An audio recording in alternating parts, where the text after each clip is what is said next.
Hello and welcome back to the Last Remnant. We're going to go ahead and head into the Gaslin caves. I'm going to go ahead and batch record a couple of these before the first one goes up. At least the Gaslin caves and the ruins, because there's a lot of tutorialized stuff that goes on there. So I'm very unlikely to actually edit out any of the battles anyway, because it's really early in the game. You gotta, see a bit of the battles. And a lot of stuff gets tutorialized, so we may as well go through them together anyway, just so everyone knows what's going on, including me, even though I already know how to play this for the most part. We know, upper hand, etc, etc. And it points out something here: it's always good to fight as many monsters as possible at the same time, presuming of course you don't die or get someone killed in the process. And the reason for that is because he doesn't really explain it all that well. The bigger the risk, the bigger the reward. That's more or less how it works, but if you get a bunch... You're an idiot, Rush. If you get a bunch of enemies tagged into the same encounter, and it's a lot easier to do this later. I don't think they give you the time shift ability quite yet.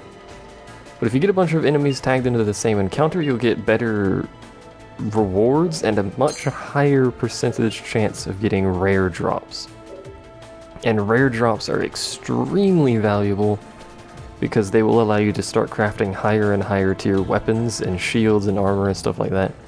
And the shields and the armor and the accessories and weapons and stuff make a huge difference in your ability. If you get a high quality, high tier weapon early, the game is way easier.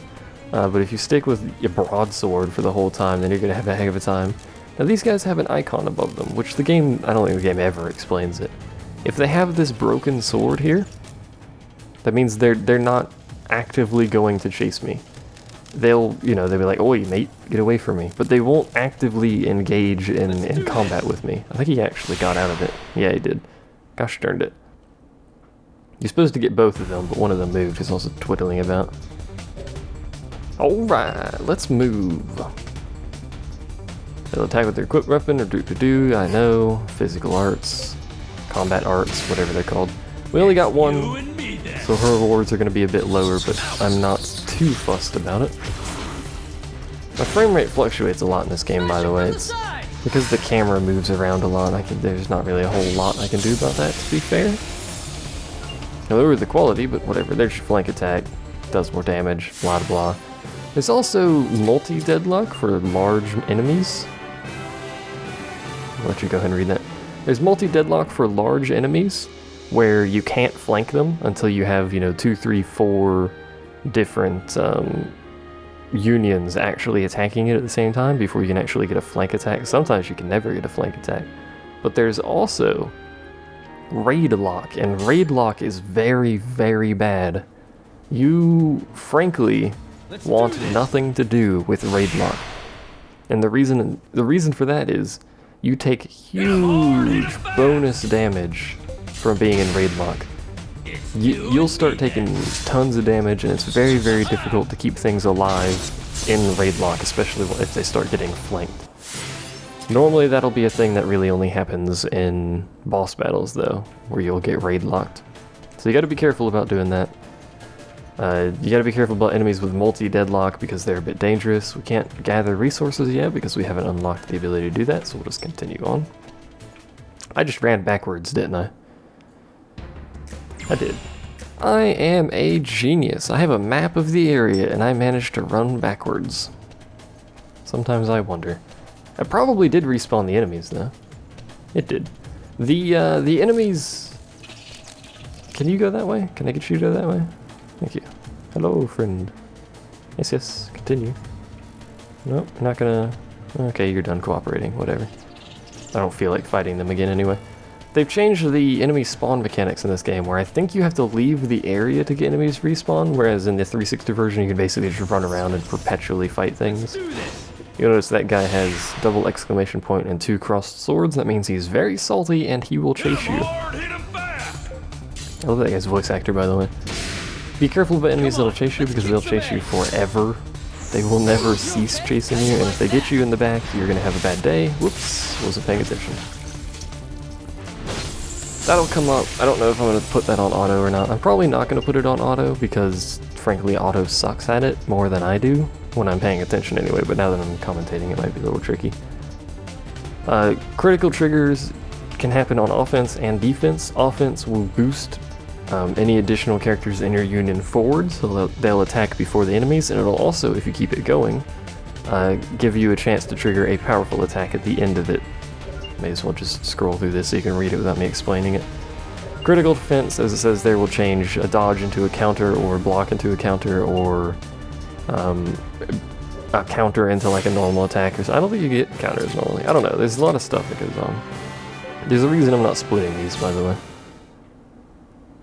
And it's because you can sell them. I generally will not split creatures unless I have already captured at least one of those creatures, because it'll unlock new items for you to purchase and they sell for a decent amount of money, which is very useful early on, because early on it's a bit tricky to get money without selling them. And you do not want to sell resources. You don't want to sell the stuff you get off of split creatures, because that's very valuable stuff meant for crafting, and weapons are worth a lot more than the stuff, the pitiful amount of money you'll get from selling the resources. Anyway, we actually have different attacks here based on who we hit. I'm not entirely sure why. We'll attack that one. Someone's gonna get flanked though, or possibly even intercepted. Oops. Not paying attention, I'm sorry. I really do need to pay attention to those because they make a pretty big difference. That one made 0 difference, but they do make a pretty big difference. He's solo, you might have noticed this. He hits like a truck though, so it's not too much of an issue. The enemy unit is attempting to deadlock a friendly unit, but it's instead caught in deadlock itself. This is called interference. Interception if we get caught. Interference is good, interception is bad. Also, flank attack is bad, and nobody got flanked because they attacked the union that had already finished killing the person they deadlocked with. Russia's troop, by the way, has no healing ability except for items, and I would prefer not to use healing items yet. So we're just gonna wing it. You can see what I mean about random encounters, not necessarily random, but random encounters being dangerous to your ability to live. So we got more captured roseflies, so we're going to go ahead and split those. There's a chance we'll get a poison rosefly needle, which we have succeeded. Actually, that always happens the first time, doesn't it? Yeah, that happens the first time, never mind. So we got a poison rosefly needle, a bunch of other stuff, some more fly needles, fly husks, etc, etc. We can use those for crafting, sell them if we don't need them, but I generally don't sell those, as I mentioned. That is a creature that is chasing me. Thankfully we now have restorative items, and thankfully I moved slightly and he missed. I am a ninja, apparently. There's only one of these though, so frankly, why can't I said recover your health when we hadn't been hurt yet? Frankly, he's just gonna get wrecked here in a second. Not even fussed. Didn't capture any though. The stuff that pops up on the right side, by the way, battle rank affects difficulty of battles, as well as I believe the quantity of resources you get out of it. I think higher battle rank means you get less, and the battles are harder. It's a bit weird. But there's also chain, and that's how many battles you fought back to back without leaving or using a save point or anything like that, I believe. What else pops up on that screen? I can't remember what else pops up on that screen. Whatever. That thing on the left is a teleport. It'll tutorialize that for us in a second here. In the meantime, look. What are all these girls doing in a place like this? Oh man, could it be that? Oh. What do you think you're doing? So you're that group then? The gang of thugs that's supposed to be running around, slave trading? Slaves? I like his helmet. Who the hell are you people? We don't have to introduce ourselves to the likes of you. How do you not know one of the generals? I'm gonna smash your faces in. Rush, you want a piece too? That smile. Oh yeah, bring it on. Whatever. It's your funeral. Get ready for a beatdown. Like seriously, there's only 4 generals in Athlum and you don't know who one of them is? That should be immediately obvious to you. So this is our second tutorialized boss fight, and this one is not scripted, and you can fail. So we're going to go ahead, he's on the right, and it's actually on the north, technically. So we're going to have him try and attack the group on the north, we'll have them try and attack the group on the south, and then we'll start whittling down on the main guy, presuming he doesn't interfere with anyone, which is possible. You and me then. I want to get his supporting troops down first, because obviously that'll reduce the incoming damage a little bit.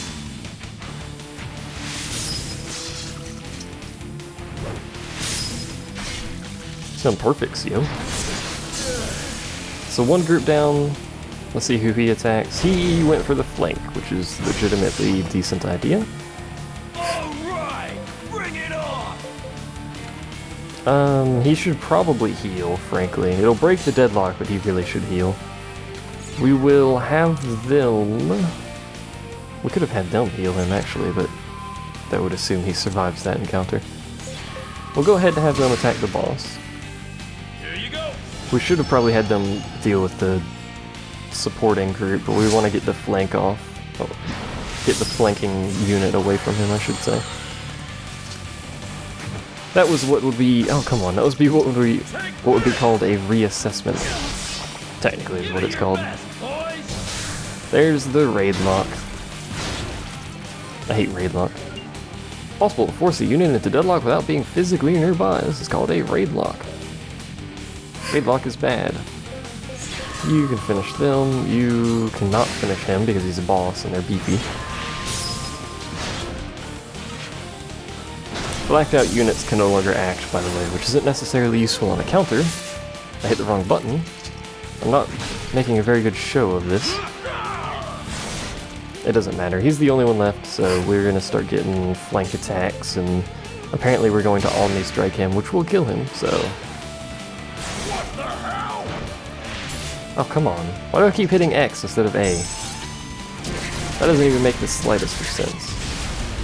There you go. He's dead.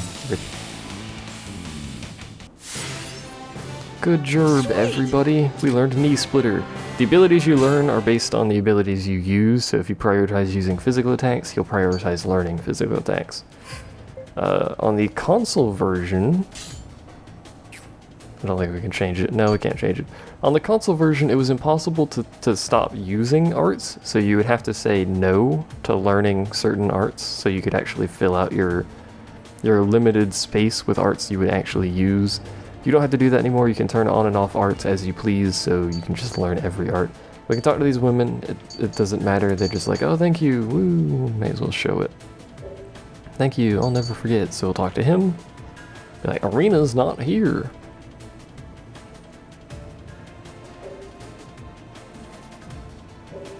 Back to Athlon with this convenient teleportation device right here. I don't think there's any other items over here, so... tutorialize all of the things. I wish I could skip the tutorial, but I suppose it's nice for the game to explain things to you, or at least remind me to explain things to you. Right. Because otherwise, I sometimes forget. So let's head back to Athlon, head back to the Athlon Castle specifically. So we can go ahead and trigger the event to start the ruins, whose name I've actually forgotten. I believe we're supposed to just come back here and talk to you, right? Miss Arena was not there. Indeed, perhaps there is a clue to be found at the Rebelia Castle ruins. And Pegasus will follow us, or Pegasus, if you feel like pronouncing his name. Pegasus' squad is a mystic squad, whereas Blockers was a physical. Mr. Forearm Man there is a physical, and she is mixed, mostly physical, I think. There's mostly physical units in this game, to be fair. To be fair, you really should have mostly physical units in this game. And then maybe like one full squad of mages or something. Rebelia Castle was built 300 years ago.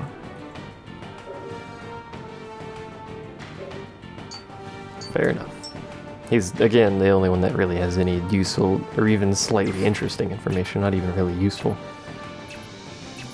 But that's going to be it for this video. Next video, we'll go ahead and do the Ruins of Rebelia Castle, which will be another tutorial area. And that will finish up most of the tutorialization of the game. There is still some tutorialization to do. It also unlocks time shift, which is very nice. Most of the rest of the tutorialization is stuff like setting up your own squads and whatnot, which doesn't take very long to get through. I think that's most of it. Anyway, thanks for watching. I'll see you guys next time.